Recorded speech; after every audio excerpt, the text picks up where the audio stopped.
નમસ્કાર, આપનું હાર્દિક સ્વાગત છે આપણી ચેનલ ફિઝિક્સની અંદર.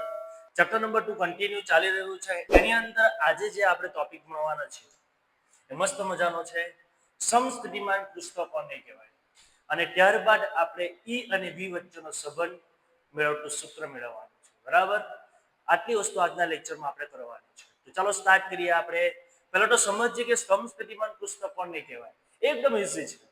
જો વ્યાખ્યા વાંચીએ એટલે આપણને ખબર પડી જાય, જે પૃષ્ઠ પરના બધા બિંદુઓ આગળ વિદ્યુત સ્થિતિમાન કેવું રહે? સમાન. સમજ પડે છે? એની અંદર જે MCQ માં પૂછાય છે, બરાબર, એ આ વસ્તુ છે. એક વસ્તુ મેં આગળ લખી છે, ક્ષેત્રરેખા એટલે વિદ્યુત ક્ષેત્રરેખાની દરેક બિંદુએ તે બિંદુમાંથી પસાર થતા સમસ્થિતિમાન પૃષ્ઠને લંબ હોય છે. કેવા હોય છે? લંબ. તમે અહીંયાથી જો સમસ્થિતિમાન પૃષ્ઠ અહીંયા આગળના બિંદુ સાથે વિદ્યુત ક્ષેત્ર સાથે કેટલો ખૂણો બનાવશે? તો એ 90 નો ખૂણો બનાવશે. એટલે ક્ષેત્રરેખા દરેક બિંદુએ તે બિંદુમાંથી પસાર થતા સમસ્થિતિમાન પૃષ્ઠ સાથે કેટલો ખૂણો બનાવે? તો 90 નો. એટલે કે પૃષ્ઠને કેવો હોય છે? તો લંબ હોય છે. થાય ક્લિયર? આ રીતનું છે. એટલે સમસ્થિતિમાન પૃષ્ઠ એટલે કે પૃષ્ઠ પર આવેલા બધા બિંદુઓ આગળ વિદ્યુત સ્થિતિમાન કેવું રહે? સમાન રહે છે. થાય ક્લિયર? Okay, done. ચાલો આગળ વધીએ. ઈ અને વી વચ્ચેનો સંબંધ. ચાલો, વિદ્યુત ક્ષેત્ર અને વિદ્યુત સ્થિતિમાન વચ્ચેનો સંબંધ મેળવો. મોસ્ટ આઈએમપી થિયરી આપણા માટે. બરાબર. ચાલો, એની અંદર આપણે શું કરવાનું છે? તો પહેલા તો બે સમસ્થિતિમાન પૃષ્ઠ લઈ લેવાના છે. મેં અહીંયા આગળ બે સમસ્થિતિમાન પૃષ્ઠ લીધા છે, એ અને બી. ઓકે, આના ઉપર વિદ્યુત સ્થિતિમાન વી છે, આના ઉપર વિદ્યુત સ્થિતિમાન કેટલું છે? વી પ્લસ ડીવી છે. અહીંયા ડીવી વધારાનો છે. ડીવી શું છે? તો ડીવી એ વિદ્યુત ક્ષેત્ર ઈ ની દિશામાંનો વિદ્યુત સ્થિતિમાનનો તફાવત છે. બરાબર છે? આટલો તફાવત હશે ડીવી પ્રમાણે છે, અને વિદ્યુત ક્ષેત્ર આ દિશામાં દર્શાવેલું છે. પછી સમસ્થિતિમાન પૃષ્ઠ બી ઉપર આપણે કોઈક બિંદુ પી લેવાનું છે. એના ઉપરથી એકમ ધન વિદ્યુતભારને સપાટી બી થી સપાટી એ ઉપર લાવવાનું છે. આ બે વચ્ચેનું અંતર કેટલું છે? તો ડીએલ. એટલે ડીએલ જેટલું અંતર કાપીને આપણે સમસ્થિતિમાન પૃષ્ઠ એ ઉપર લાવવાનું છે. એ લાવવા માટે આપણે કંઈક કાર્ય કરવું પડે. એ કાર્યનું સૂત્ર આપણે મેળવી દેવાનું છે. આટલી જ વસ્તુ આપણે યાદ રાખવાનું છે, અને પછી ડાયરેક્ટ જવાનું છે વિદ્યુત સ્થિતિમાનના સૂત્ર ઉપર. That's clear?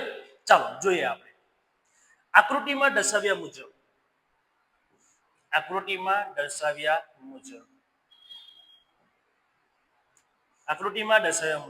બે સમસ્થિતિમાન પૃષ્ઠ કયા છે? તો એ અને બી છે, જેમના વિદ્યુત સ્થિતિમાનના મૂલ્યો અનુક્રમે વી અને વી પ્લસ ડીવી છે. જ્યાં ડીવી શું છે? તો વિદ્યુત ક્ષેત્રની દિશામાંનો વી નો શું છે? તો ફેરફાર છે. મેં કીધું એ જ છે લખેલું. સપાટી બી ઉપર બિંદુ શું લીધું છે? તો પી લીધું છે, જેનું સપાટી એ થી લંબ અંતર કેટલું છે? તો ડીએલ છે. એ તમને સમજાયું છે? એ વાક્યના સ્વરૂપે લખ્યું છે. બરાબર. એકમ ધન વિદ્યુત ભારને સપાટી બી થી સપાટી એ સુધી વિદ્યુત ક્ષેત્રની વિરુદ્ધ ડીએલ જેટલું અંતર કાપતા કરવું પડતું કાર્ય ડબલ્યુ બરાબર બળ ગુણ્યા શું આવે? સ્થાનાંતર. સ્થાનાંતર કેટલું કરવાનું? ડીએલ. થાય ક્લિયર? ઓકે, અહીંયા આગળ F is equal to Q into E આપણને ખબર છે. હવે એકમ ધન વિદ્યુતભાર એટલે કે વિદ્યુતભારનું મૂલ્ય કેટલું છે? તો +1 કુલમ છે. ઓકે, તો અહીંયા આગળ મૂકીએ તો F is equal to 1 into E, মানে F બરાબર શું થશે? તો E. આટલી વસ્તુ થશે તમારી.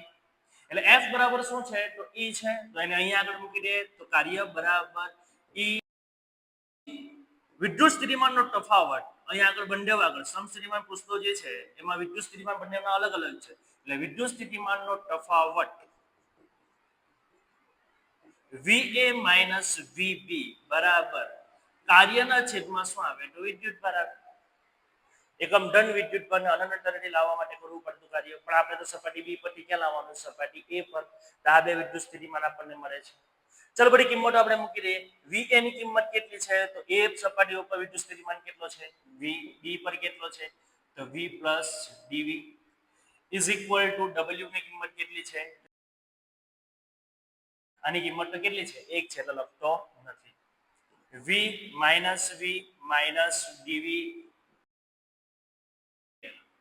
ઓકે, ચાલો આ પ્લસ માઇનસ કેન્સલ એટલે માઇનસ ડીવી ને ડીએલ ને આ બાજુ લાવો એટલે છેદમાં DL is equal to E માટે E is equal to minus DV by DL આ ઈ અને વી વચ્ચેનો સંબંધ છે આ ઈ અને વી વચ્ચેનો સંબંધ શું મળ્યો આપણને તો ઈ બરાબર માઇનસ ડીવી બાય ડીએલ ખબર પડે છે એટલે બે સમસ્થિતિમાન પુસ્તક લેવાના છે બંને ઉપર વિદ્યુત સ્થિતિમાનના મૂલ્ય કેટલા છે એ જોઈ લેવાના v v પ્લસ dv થાય છે ક્લિયર પછી b ઉપર એક બિંદુ p લેવાનું છે ત્યાં એકમ ધન વિદ્યુત બળને d જેટલું અંતર કાપીને વિદ્યુત ક્ષેત્રની વિરુદ્ધ દિશામાં લાવીને સપાટી a ઉપર લાવવાનું છે એ માટે કરવું પડે કાર્ય શોધી કાઢવાનું છે થાય છે ક્લિયર પછી વિદ્યુત સ્થિતિમાનના સૂત્રનો ઉપયોગ કરવાનો છે એટલે તમને જવાબ મળી જશે આ રીતની મસ્ત મજાની થિયરી છે આઈ હોપ તમને સમજ પડી હશે જો ના સમજ પડી હોય તો ફરીથી એકવાર જો આકૃતિનું વર્ણન જ આપણે લખવાનું છે એની અંદર થોડા મેથેમેટિકલ સ્ટેપ છે આ રીતના ઓકે મળીશું બીજા લેક્ચરની અંદર ધન્યવાદ